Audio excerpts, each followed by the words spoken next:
the title of the second book, the subtitle, I'm forgetting the full thing, but it had the word Endohuasca in it. What was the subtitle? Swimming in electric Endohuasca. Swimming in electric Endohuasca. Explain that to the audience who may not understand. Like you'll probably recognize the huasca at the end, sounding like ayahuasca. But explain Endohuasca and why you said electric Endohuasca.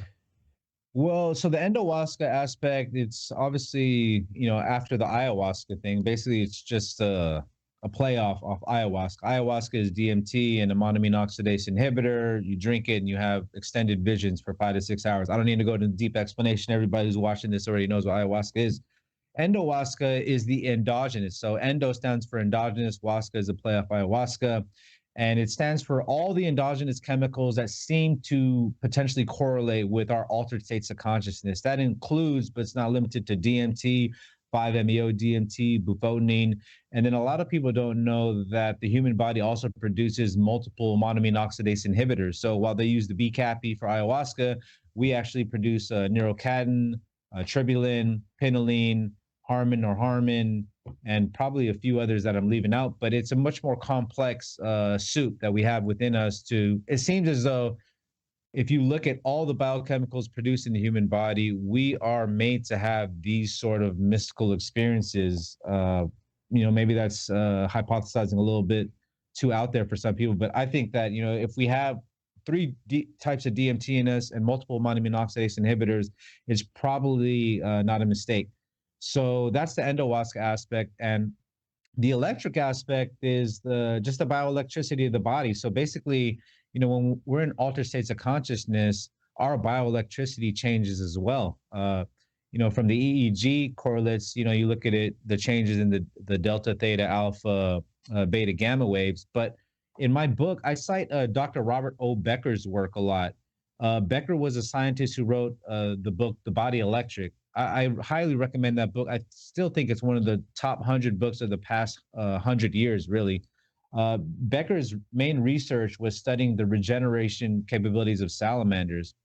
And what he noticed was that when he would chop off an arm of a salamander and measure, I guess, the regeneration process, he noticed a distinct change in consciousness that would take place with the regeneration of the arm. So there was a change in the microelectric current, which then led to the regeneration of the limb. But when Becker would block that altered state of consciousness and that change in consciousness prior to the limb regenerating he would block it with a magnet, then the limb would fail to regenerate. So I just became intrigued with the whole concept of bioelectricity being one of the key underlying foundations of our body.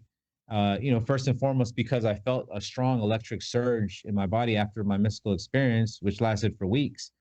And then just digging into the literature that Becker had put out about the importance of bioelectricity and how you can alter so many aspects of physiology with the bioelectric signaling. And obviously with the brain being, a hub of electrical activity, it would seem as though tapping into altered states of consciousness would have severe implications for altering the bioelectricity of the body. And then obviously electricity is pretty much intertwined with magnetism.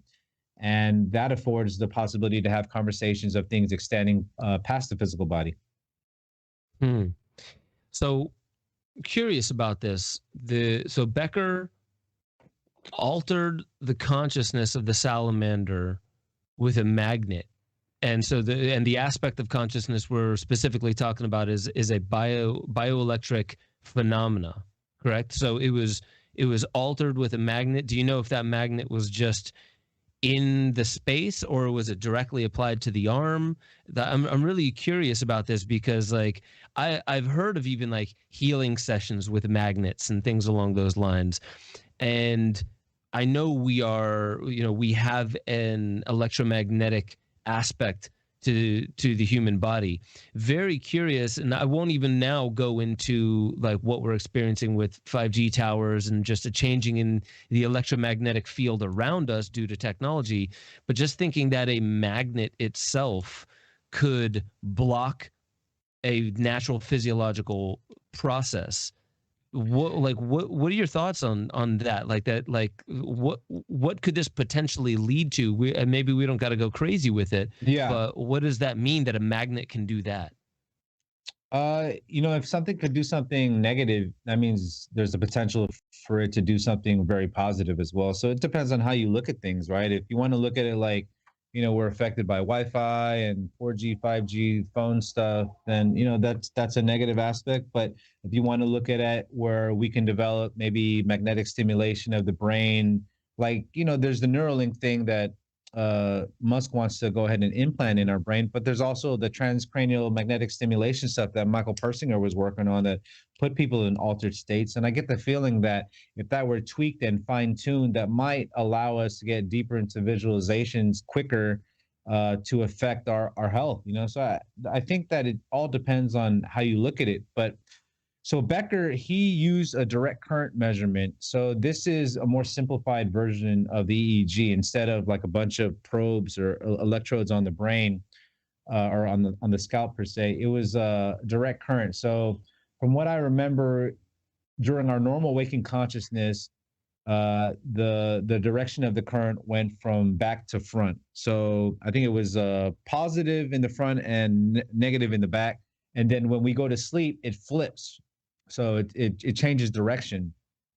And when the salamanders were in the regeneration process, they would go from a normal waking consciousness, they get their arm cut, and it's almost like they have to go into a sleep state or like a self-hypnotic state to induce that regeneration. And what Becker did is that he put a magnet around the salamander's head, which blocked that shift in consciousness, which then blocked the regeneration of the arm. So yeah, it was just a fascinating thing to think about, how our altered states of consciousness can induce changes in our body and even more. That's pretty incredible. Yeah, so I mean, and I'm glad you pointed out, with all the technology that's going up around us, I mentioned like 5G towers, just electronics in general. There are a couple people working on Wi-Fi balancers, and apparently one of the biggest issues with Wi-Fi is not the radiation itself. We get radiation from the sun, but it's a balanced wave. And I hear all these things about like, okay, when you put these little devices on your phone, if they're actually good, if the product is actually good, it's not blocking the signal, it's balancing the signal. And there's also in biogeometry with Dr. Ibrahim Karim, he finds that there's ways of changing the quality of millimeter waves. He actually did this in Switzerland, I believe it was, and for an entire town, because they put up a 5G tower on a church. The entire town went crazy. The cows weren't producing milk or good milk. And he came in there and he changed it, and he did such a good job just by putting certain shaped objects in certain locations that just augmented what he calls the subtle field. Then these millimeter waves actually were producing something that is therapeutic. And one of the biggest opponents of 5G, Martin Paul, he says that, listen, there are therapeutic agents to millimeter waves. So it's, this needs to be put into perspective. If done correctly, like you said, the very same technology that we're talking about could be dangerous, could actually be therapeutic. Make sure y'all head over to benjosephstewart.com, become a member.